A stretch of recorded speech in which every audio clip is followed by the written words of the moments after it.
Sociopathic ways to deal with narcissists. Narcissists are incredibly vulnerable.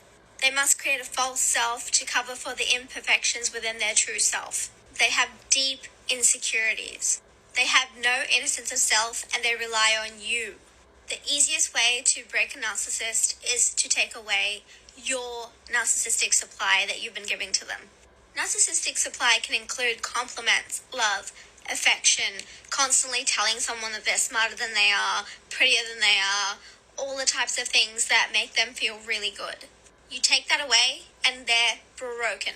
The best sociopathic game to play with a narcissist is hot and cold. Use their abandonment issues to control them. You're the puppet master now.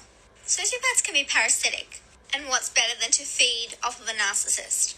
Narcs find it very hard to say they're poor. You should say you're poor and start getting free meals from them. Stay safe and have fun. So that woman is diagnosed with antisocial personality disorder and is teaching people ways to, mess with narcissists. And if you're new here, I'm a narcissist. I actually have narcissistic personality disorder. So is a lot of this stuff that she said in that video, does it work? Yeah, absolutely. It does work. But you don't have to be a sociopath to employ those, tactics in things like that to help you get past or get over a narcissistic person, or in essence, to hurt a narcissist. When she said take away the supply, yes, that's absolutely right. Like when you take away a narcissist or toxic person's supply or the validation that they get from you, then they are powerless against you. So a lot of times they'll try their hardest to get it back. They want to get it back. They want that control over you and things like that.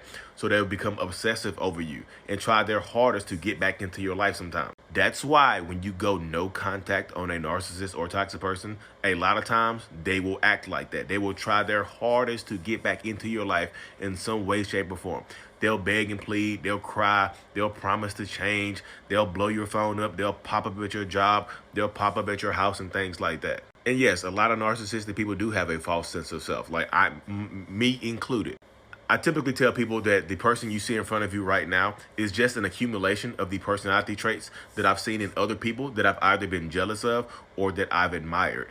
At my core, I really don't know who I am. And like the last 5 years of therapy, we're trying to figure out who I really am. But, are we getting closer? Possibly, maybe not. So a lot of narcissists and toxic people will absolutely mirror you and mirror those around them as well. Because like she said, narcissistic people need that supply. And the easiest way to get supply and validation from people sometimes is to act just like you, is to mirror you. So it's kind of crazy when we meet someone and we start acting like them and you start praising us for acting like you, for having the same interest in things that you have. But sooner or later, the mask falls off and we become who we really are, which you probably won't like. So yeah, starving a narcissist or of supply and going no contact is the best way to get over them or to hurt them. Hope this helps. For narcissists and toxic people, marriage is the finish line. And if you're new here, I have narcissistic personality disorder. So coming from the narcissist perspective, we want to get married. That way we can turn it off. We turn it off when we get married. We don't add things to it. We don't get better.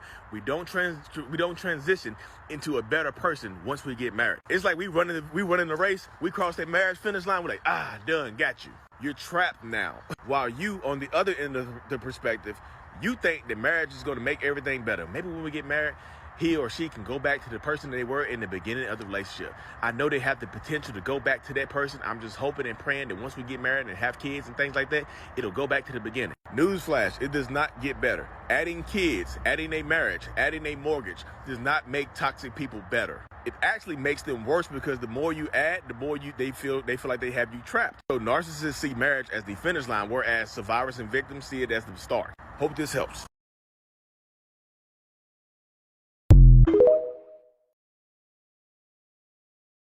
So I saw this on Instagram posted by Coach Elizabeth Shaw. It says a narcissist is a con artist. They sell you a dream and deliver you a nightmare. So I'm a diagnosed narcissist. And the analogy that I like to use is like narcissistic people tend to be like used car salesmen, except they're selling lemon people instead of lemon cars. They take themselves as damaged narcissistic people and present themselves as a new shiny model. It's like when you buy this lemon person, you drive this lemon off the lot and it breaks down in 3 to 6 months or a year later.